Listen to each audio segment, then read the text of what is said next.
He was warned, don't run. Running's not gonna help. All right? But seconds later, he made a split-second decision that changed everything. He had been warned, don't run. But in a split second, he made a choice that would change everything. Grabbing a knife, he lunged at the deputy, striking him before bolting into the dense woods nearby. The sudden violence shocked everyone present, turning what seemed like a routine encounter into a desperate chase.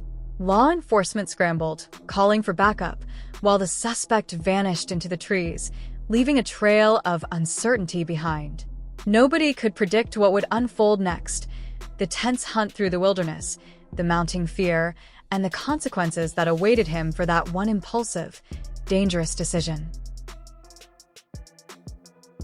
Are you scared? Yeah.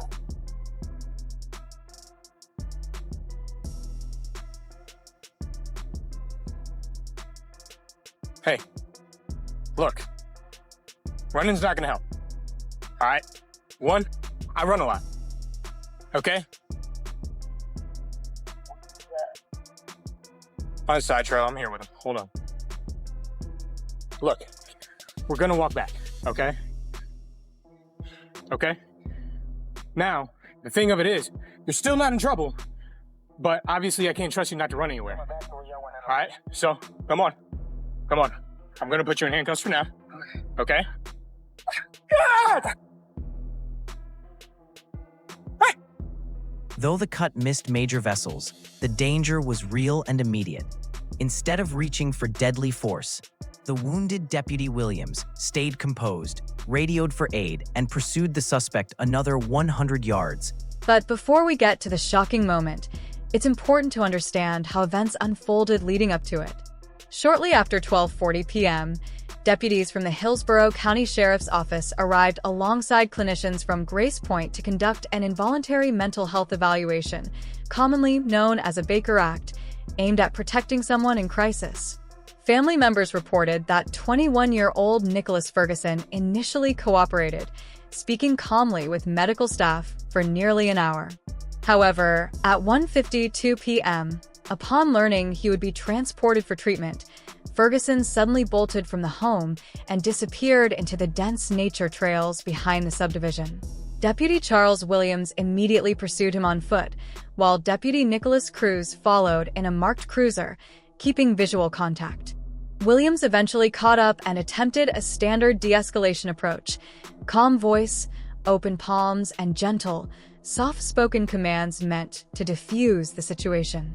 He managed to secure Ferguson's right arm carefully, intending to prevent harm to himself and others. But in an instant, the situation took a violent turn. Ferguson unexpectedly produced a concealed knife, swung it over his shoulder with his left hand, and struck Deputy Williams in the neck area, leaving everyone stunned. The calm encounter turned into chaos in mere seconds, setting the stage for a dangerous and unpredictable confrontation that no one saw coming. He stabbed me! He's got a knife! Hey! Stop! Stop! Stop it! Stop! Stop right now! I got him a good point. Stop right now! Stop! Nick!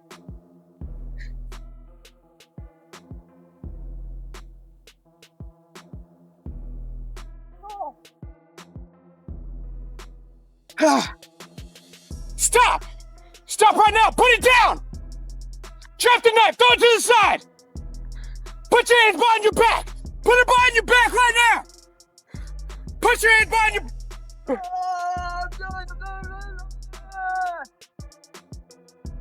With his collar visibly stained, he managed to fire his taser, bringing Ferguson to the ground. Moments later, Deputy Cruz arrived, and together they restrained the stunned suspect. Julian 33.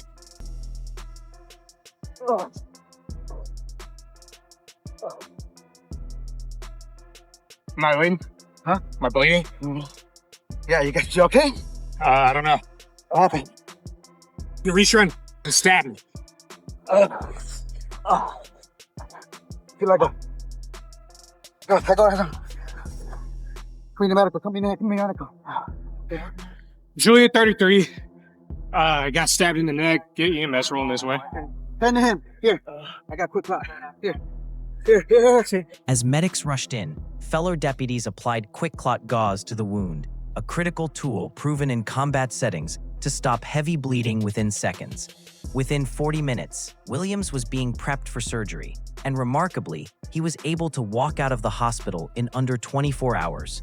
Sheriff Chad Chronister praised the deputy's restraint, noting that less lethal tactics after being attacked demonstrate extraordinary professionalism.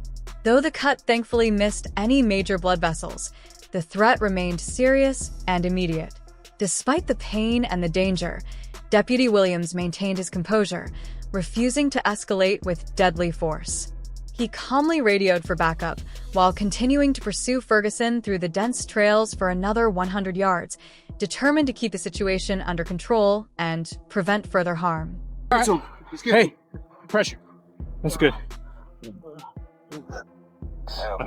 Stay with him. No, I got. Stay with him. Here. I'm good.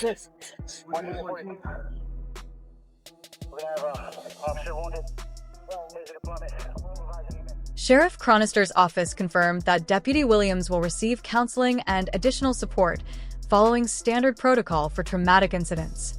Community members have already sent thank you cards to HCSO headquarters, praising the deputy's courage and highlighting that most policing successes go unnoticed precisely because tragedies are prevented before they make headlines.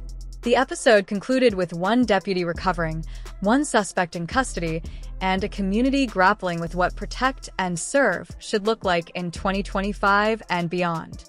What began as a routine mental health welfare check quickly escalated into a near-fatal encounter, reminding both citizens and law enforcement how rapidly calm situations can devolve into chaos. Incidents like this illustrate the delicate balance deputies must maintain between public safety and personal security, particularly when responding to mental health crises. Questions about policy reform are inevitable. Should armed officers remain the default first responders, or should specialized, unarmed crisis teams be deployed? How can training, resources, and interagency cooperation be improved to protect both civilians and law enforcement personnel? These are the conversations communities and agencies need to have now. Drop your thoughts below, and make sure to subscribe for more detailed reports that go beyond the headlines, exploring the complexities behind the stories that shape modern policing. As medics rushed in, fellow deputies quickly applied clotting gauze to Deputy Williams' wound, a life-saving measure proven in combat to stop heavy bleeding within seconds. Within 40 minutes, he was prepped for surgery, and remarkably, he was able to walk out of the hospital in under 24 hours.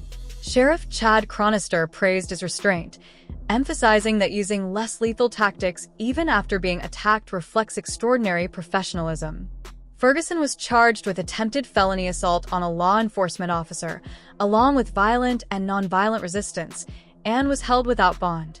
His 2019 arrest for battery and aggravated assault raises questions about how mental health histories are considered in public safety. Incidents like this happen daily, as deputies often respond because mental health teams lack authority or safety guarantees.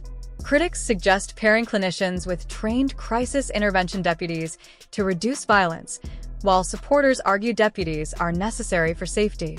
This raises the question: should armed officers remain the default first responders for mental health crises, or should dedicated crisis response units, leaving weapons behind, be funded instead?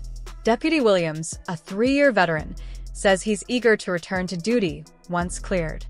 With his uniform collar clearly stained from the injury, Deputy Williams stayed focused and managed to deploy his taser, successfully bringing Ferguson to the ground.